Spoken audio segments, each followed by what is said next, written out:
Side, Brooklyn. Her grandfather had the funeral home built almost 50 years ago, and the family has been in the funeral business ever since. We met her there a few months ago. What was it like to grow up in a family that owned a funeral home? I mean, when you were a little kid. Weird. It's weird. It is because your whole life, my mother was here, my grandmother and grandfather were here. My aunt was here at that time. My cousins were here. Where did we go after school? The funeral home. Where did you come on Saturday? I had Girl Scouts down the block. I went from Girl Scouts to this building. It was my life. You can't plan trips because somebody has to be at the funeral home. When you were growing up, did the hearse ever come to pick you up from school? Yes, you only got to finish. The hearse came and picked us all up from school. When my mother was in school, the hearse picked her up from school too. It's almost like a stepping stone for me and the funeral director's kid getting picked up in the hearse. Kendall showed me where she and the other kids in the family would play hide and seek. So in this room, when it was a reposing room, they had you turn on the lights, you got little fold-up chairs, and you run around, hide. In that room too, most kids play at their parents' job, no different than you going to work with mom and dad. You got to keep yourself busy. We had to keep ourselves busy. What do you do after you're done doing homework and you ain't got nothing to do when you're a little kid? I got to go seek.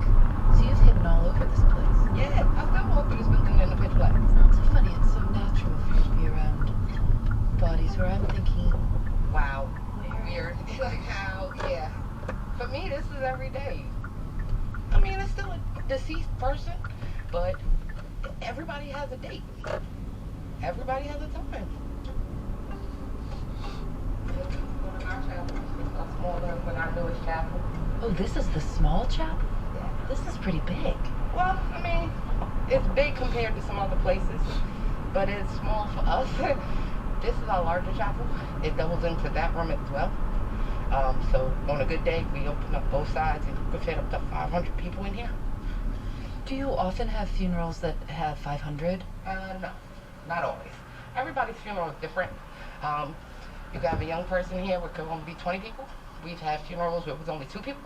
Most of our funerals range 20 to maybe 150. So it depends if it's a funeral for violent crime and it's a young person. It's a lot of people. Kendall says she's helped out with a lot of funerals for victims of violent crime, and so has her mother and grandparents before her. She says that a lot of us think about the work that police and medical examiners do after someone has been killed, but that what takes place in a funeral home is also significant. A way to show care and respect and remember someone as they were. I'm Phoebe Judge. This is Criminal.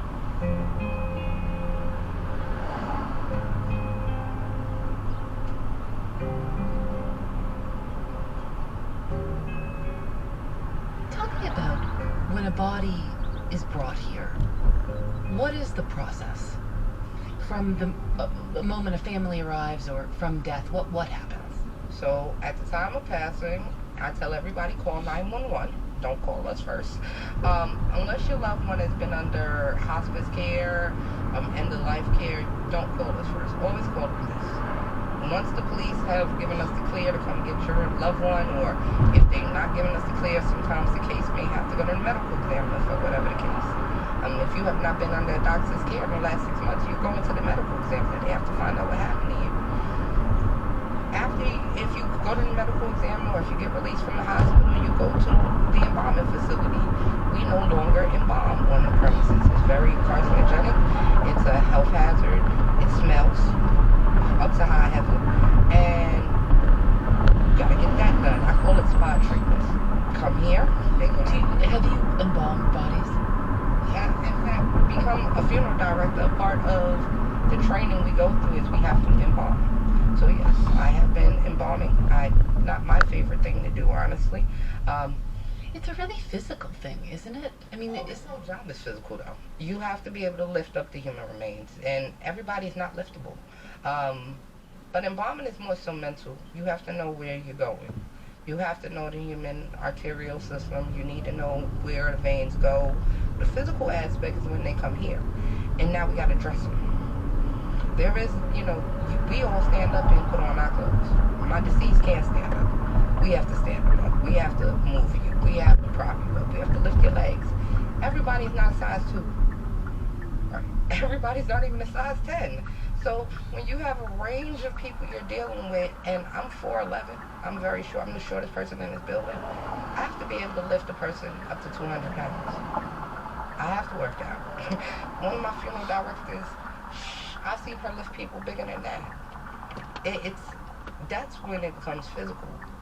And is makeup applied after a body's dressed and in the casket? You never want to put makeup on a body before. Like, I know traditionally we would put makeup on and then get dressed. Yeah, no.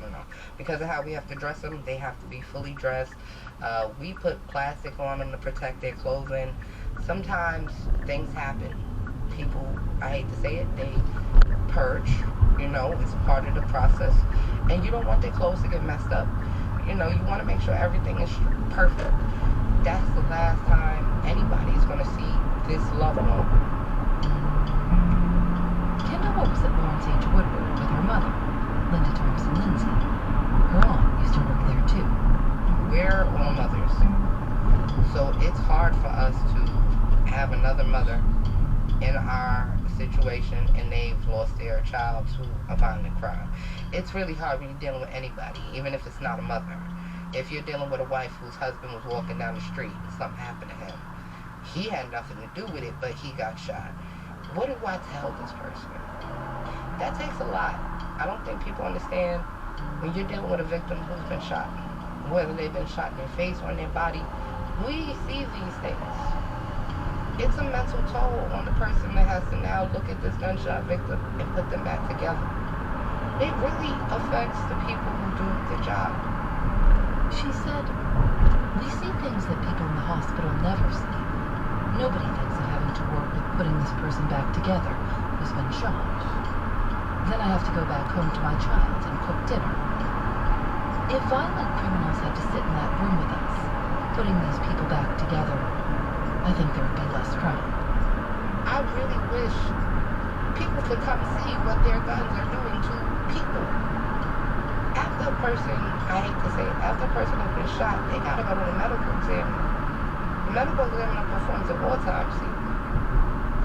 They don't always put you back together in the best way. You come from the medical examiner, you go to a funeral home, they have to now put you back together. They have to now go back where the medical examiner has gone and they have to fix all of that.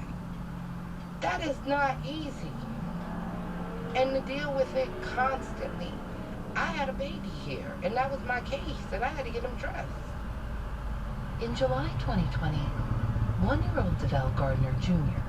was shot and killed by a stray bullet while sitting in his stroller at a barbecue in Bed-Stuy, Brooklyn. 2 men had jumped out of an SUV and started shooting. Nice family. 2 young, 1 years old.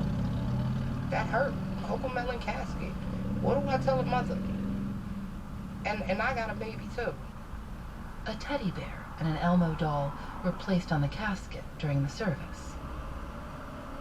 Kendall says she often stays close with the family she works with, like the mother of Ahmaud Perkins, who was shot and killed on his 45th birthday. Everybody was prepared to celebrate a birthday. They weren't prepared to be here for a funeral. What was his funeral like? It was good. A lot of his friends came because he was from the neighborhood. A lot of his friends came. His mom was here. His kids were here. They showed a lot of love. They celebrated his life. I like celebrations of life because life is to be celebrated. But it was hard. His mother, I still get calls from her like, yeah, why? Why? And it's not fair to these people. Now, nobody should have that question, why my child, why my husband, why my anything. We did Jasmine Figueroa. Who is she? A few months ago, a young lady was shot outside her building in front of her daughter. And her friend was shot as well. And the person that shot her killed himself. That was Miss Jasmine. Her kid was so nice. Her family was so nice. often the case that you're hearing about these people, Jasmine, on the news while their body is right here at the funeral home? So in Jasmine's case, I heard about it on the news before they came in to make arrangements. It wasn't until they came in to make arrangements and they were just asking questions. They didn't tell me no names. It wasn't until we sat down to do the paperwork that I'm getting a name. And then it's like, I'm so sorry. Well, what can I say? I'm so sorry. Like, you're hearing about it on the news. You're seeing the pictures. But you don't know. And again, outside of sorry, what do I have to offer you other than trying to make your loved one look good? No gunshot victim is, I hate to say it, pretty. That's not a pretty thing, you know. It pulverizes. You know, it doesn't matter where you get shot at. If you get shot in your abdomen, your organs are destroyed. If you get shot in your face, that's a piece of, you know, depends on where. If you get shot in the head, depends on what kind of weapon you get shot by. It doesn't matter. Whether it's a Glock 9, an AR, a shotgun, a gun is meant to harm people. So anytime somebody has been a victim of that weapon, the skin around there is damaged. The emotional trauma of, especially if it's a facial wound, we can try and fix it, but that don't mean it's going to be perfect. You're never going to look the way you did before. Right? And then, I hate to say it, but I really wish people that have killed somebody to see what their person looked like. I really do. They need to see the damage of what they've done to these people. In 2016, a 23-year-old named Amani Miller was found dead in Canarsie, Brooklyn. He'd been shot in the head, and he also had multiple cuts. There were 2 W's that had been carved into his left cheek and lip. Amani's mother brought his body to Lawrence H. Woodward and asked them, just make him look like himself. I want people to remember him the way he lived, not the way he died. I know the family personally, so it was hard because whomever to go it was a few people who was involved. They really wanted to disfigure him so he could not be viewed. This is Simona Ross, who prepared Amani Miller's body. But of course I worked for days so that the family can have their final view and see him. And it was not only one type of infliction, it was different types of a gun or a knife or different types of things, but they really tried to mutilate him. And I had to bring that back to give closure to the family. And it took you days? It took me about a couple of days. It took my time. You know, sometimes you may see something that's, okay, I don't like that. You want to go back and keep rebuilding. You don't want to rush in anything like this. You want to make sure it takes the time to get it done. And it's not always easy, but like I said, do the best I can to get as close as possible. When a reporter asked Kendall's mother, Linda Thompson Lindsay, about the case, she said, death is never pretty, and often people die looking their worst. We'll never replace him, but it's a chance for a mother to see her son die with dignity. What do you do to make a gunshot wound disappear on someone so that it isn't noticeable? What are the steps?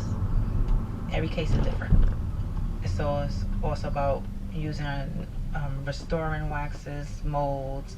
If it's really deep, you have to go in with netting to try to, sew off and, close up, and then, using molds to try to like flesh tone to bring it back, to give back the look, and then also now adding color, to match and come close to their complexion.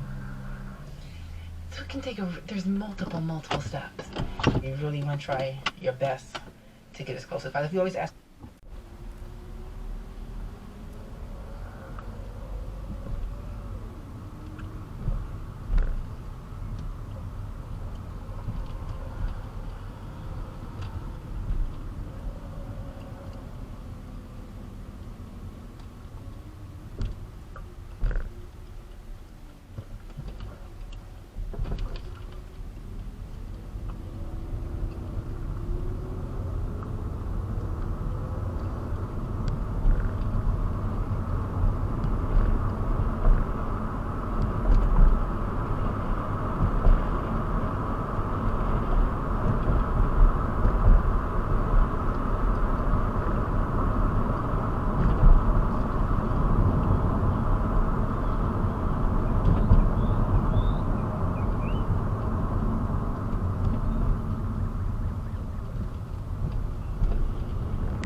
Support for this show comes from HubSpot. Help desk software, payment software, email marketing tools, CMS and logging tools, SEO tools, deal management tracking, pipeline tracking. You don't need more tools to get more out of your business. You just need HubSpot. Their all-in-one customer platform unites all your customer-facing teams, create best-in-class campaigns, and automate outreach with workflows to generate more qualified leads. Keep track of every prospect with category-leading pipeline management to close more deals. Use powerful AI chatbots and develop a knowledge base to scale your support. HubSpot is built to deliver results, drive more revenue, and take your business from faster than you ever thought was possible. Try it for yourself at HubSpot.com today. This episode is brought to you by Progressive, a leader in boat insurance. Welcome aboard to Carefree Boating. Here, we don't worry about the price, because we explore with Progressive boat insurance for as little as $100 per year for a basic liability policy. Progressive also offers a variety of other coverages and can help you cover repair costs when you need it. And with discounts like multi-policy, safety courses, responsible driver, and more, your mind can really feel free. Cruise on over to Progressive.com to get a quote today and see if you can save. Progressive Casualty Insurance Company of affiliates. Rate and discounts not available in all states or situations.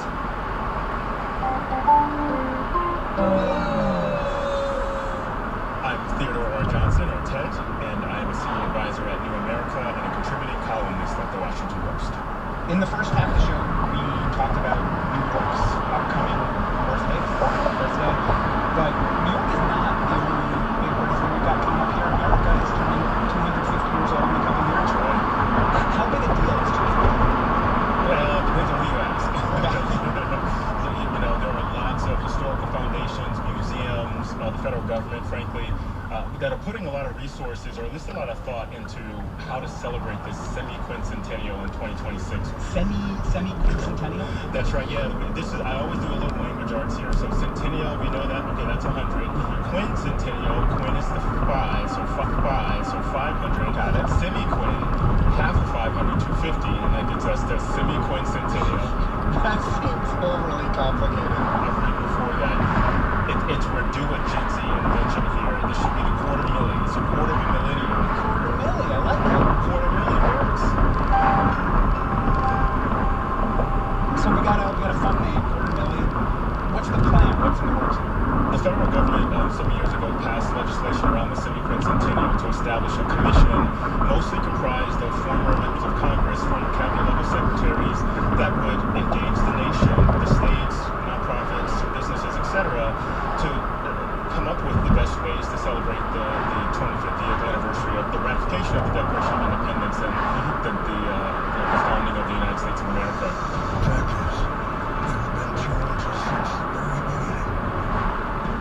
A lot of it looks a lot like you would expect it to. Exhibits, local history contests, sporting events, bringing ships into harbors, showcasing the Liberty Bell. The Philadelphia Historic District Partners will launch the Red, White, and Blue To-Do. Those are the kinds of things. And they're essentially trying to tell an updated story of America that isn't just backwards looking, but one that also imagines what could be next. We're launching America's invitation. A chance to share your thoughts on our past, the heroes who led, and your dreams ahead. We just spent the first half of the show talking about how the 400th birthday of New York City is this moment where people are kind of grappling with how to mark progress and also how to weigh this massive historical baggage.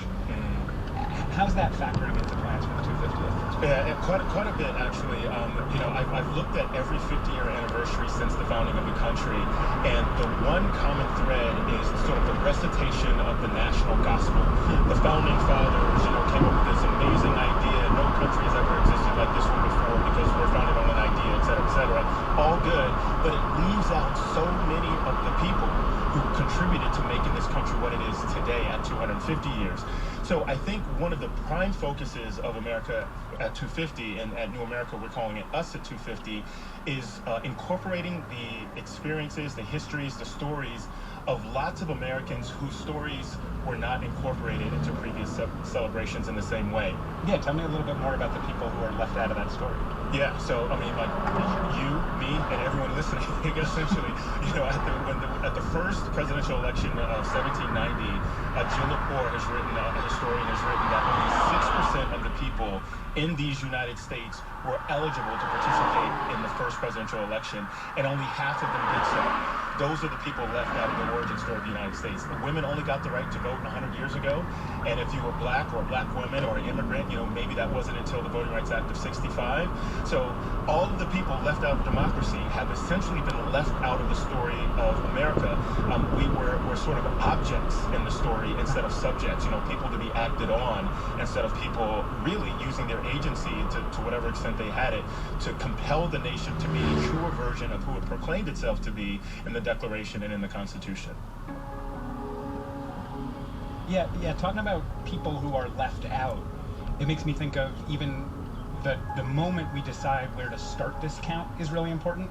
Like there's all these years that could serve as the original birthday for America. Right. How do you think where we point as the start dictates what kind of story we tell about America? It's a big question, and I think what the federal government's doing and what we're doing at New America is focusing on the independence of the nation state, the United States of America. So when July 4th, 1776 shows up, and we have, that's sort of the date we recognize as the date the United States begins, there are already many nations here. And never mind, France, England, Spain. I'm talking about Native American tribes, black folks, immigrants from all over the place. So the nation was quite established before the nation state was. So for 250, it's about the ratification of the Declaration. July 2nd is the real date. July 4th is sort of the recognized one. Mm-hmm. And that is what we anchor it to, with the understanding that the people that comprise the new nation states were not new people, that they were old people with long stories, because what we've accomplished as a nation state with all of these different nations of people is remarkable and something to be celebrated instead of something to sort of be washed aside just to shoot fireworks and eat hot dogs.